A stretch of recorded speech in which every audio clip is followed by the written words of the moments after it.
আচারের কথা শুনলেই না আমাদের সবার মুখে কিন্তু পানি চলে আসে। আচার মানে লোভনীয় কিছু, আর যদি হয় আমড়ার আচার তাহলে তো কোনো কথাই না।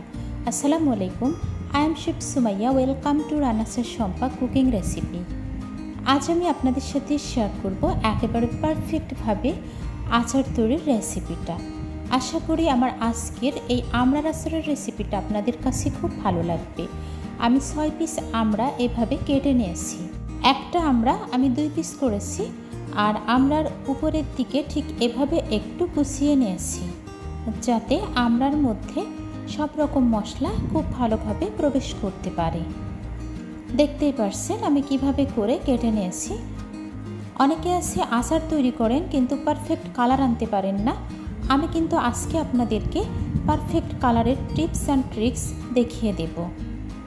প্রথমে আমি এখানে হাফ কাপের থেকেও কম পরিমাণ চিনি নিয়েছি। সেই চিনিটা আমড়ার সাথে মিশিয়ে নেব। হাত দিয়ে অবশ্যই চিনিটাকে একটু মিশিয়ে নিতে হবে। আমার রেসিপি ফলো করে যদি আপনি আমড়ার আচার তৈরি করেন, আপনিও কিন্তু পারফেক্ট আচার তৈরি করে নিতে পারবেন। এখন এটাকে আমি ঢাকনা দিয়ে ঢেকে 1 ঘন্টার জন্য রেখে দেব। 1 ঘন্টার জন্য যদি আমি এটাকে রেখে দিই, তাহলে চিনিটা কিন্তু আমড়ার সাথে খুব দারুণভাবে অ্যাবসর্ব হয়ে যাবে, আর চিনি থেকে পানি ছেড়ে আসবে। তাহলে কিন্তু আমার আচারটা তৈরি করতে বেশ সুবিধা হবে। আমড়াটাকে আমি 30 মিনিটের জন্য ঢেকে রেখে দিলাম। ফার্স্ট স্টেপে কিন্তু আমড়ার জন্য এই মশলাটা তৈরি করে নিতে হবে। প্রথমে দিয়ে দিলাম আমি কয়েকটা শুকনা মরিচ। শুকনা মরিচটাকে একটু ভেজে নিচ্ছি। তারপর আমি দিয়ে দেব 2 টেবিল চামচের মতো পাঁচফোড়ন। এই পাঁচফোড়নের মধ্যে রয়েছে মেথি, মৌরি এবং কালো জিরা। এখন আমি মেথি, মৌরি, কালো জিরা এবং শুকনো মরিচটাকে ভেজে নেব। আর কতটা ভেজে নেব সেটা অবশ্যই দেখতেই পারতেছেন। এটাকে আমি একটু ঠান্ডা করে তারপর গুঁড়া করে নেব। এটা কিন্তু আমড়ার আচারের মেন মশলা। এটা না হলে কিন্তু একদম টেস্ট লাগবে না। চলে এসেছি 30 মিনিট পর সে আমড়াগুলার কাছে। আমড়া থেকে কিন্তু অলরেডি একটু পানি ছেড়ে এসেছে। চুলায় একটা কড়াই বসিয়ে দিয়েছি। কড়াইয়ে প্রথমে আমি আমড়াগুলাকে দিয়ে নিচ্ছি। দিয়ে দিচ্ছি স্বাদ মতো লবণ। দিয়ে দিচ্ছি হাফ চা চামচের থেকেও কম পরিমাণে হলুদ গুঁড়া। এখন আমি লবণ এবং হলুদ গুঁড়াটা খুব ভালোভাবে আমড়ার সাথে মিশিয়ে নেব। আর আমি যে প্রসেসিংয়ে আমড়ার আচার তৈরি করতেছি, এভাবে যদি আপনি আমড়ার আচার তৈরি করেন, অনায়াসে কিন্তু 1 থেকে 2 মাস এই আচারটা ভালো থাকবে, একদম নষ্ট হবে না। এভাবে করে আমি মিশিয়ে নিলাম। এখন দিয়ে দেব আমড়া সিদ্ধ হওয়া পরিমাণ পানি। আর আমড়ার আচারের কিভাবে পারফেক্ট কালার আসে সেই ট্রিক্সটা আপনারা দেখতে পারবেন। দিয়ে দিচ্ছি 1 কাপ পরিমাণ পানি।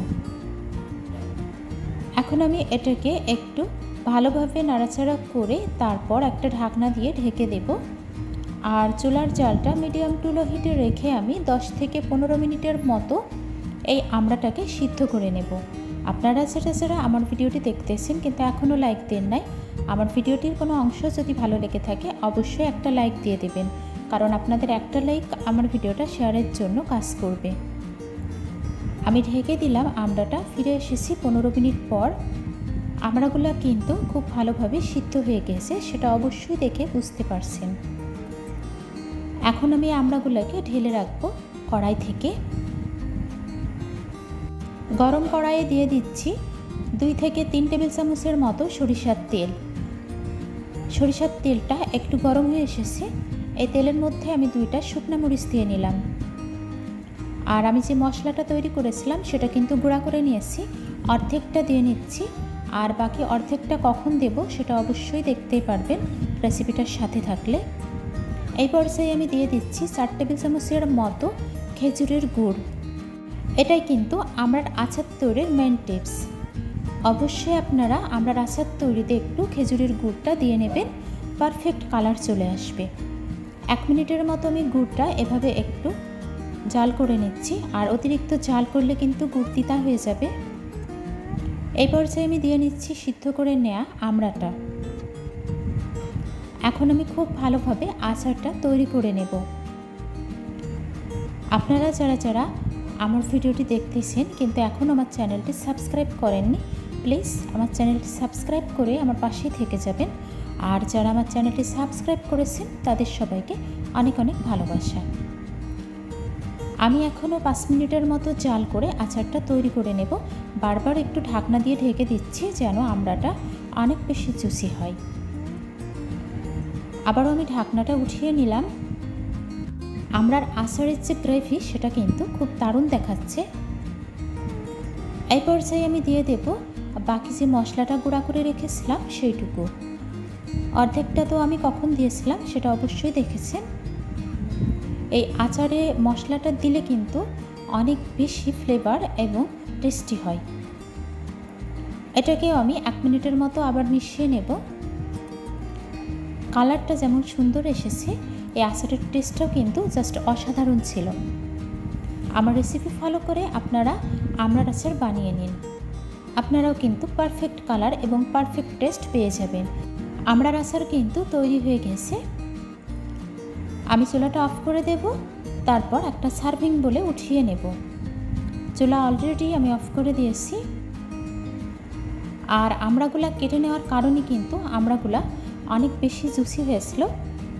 আপনারা যারা এতক্ষণ আমার আমড়ার আচার রেসিপির সাথেই ছিলেন, সবাইকে অসংখ্য অসংখ্য ধন্যবাদ।